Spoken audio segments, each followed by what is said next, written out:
Highbridge, a division of Recorded Books, presents Broadcast Hysteria, Orson Welles' War of the Worlds, and the Art of Fake News, by A. Brad Schwartz.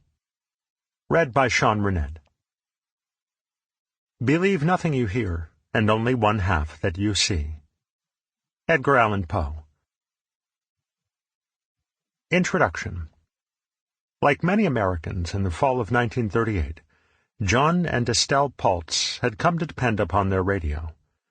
With their country seemingly in free fall and their world spinning out of control, Americans in the 30s sought to lose themselves in entertainment as never before. And no form of escape could be had more cheaply or more readily than the radio.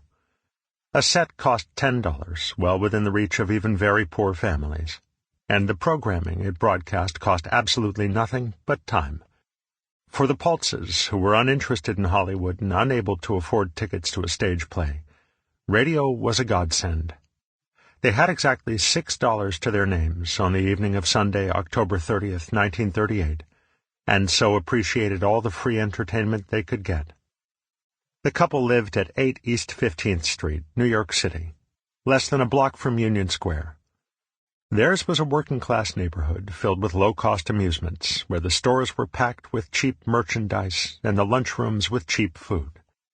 Between features in the movie theaters, patrons played Screeno, a variant of bingo created for the Depression.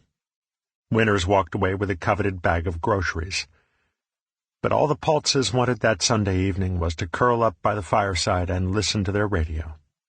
When Estelle switched the set on, sometime after 8:30 p.m., it happened to be tuned to WABC, the New York affiliate of the Columbia Broadcasting System.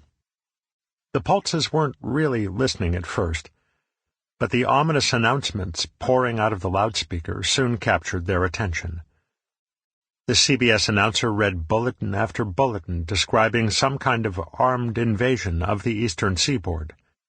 Enemy aircraft were landing in New Jersey, and war machines were sweeping across the state toward New York. The Army could do nothing to stop them, and more were coming all the time.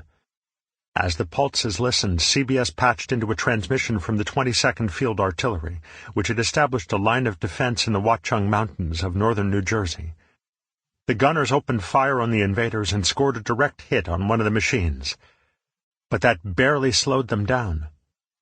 The other invaders released a thick cloud of black smoke, poison gas, that swept over the artillerymen. The Paltzes thought they could hear the soldiers choking to death. Sample complete.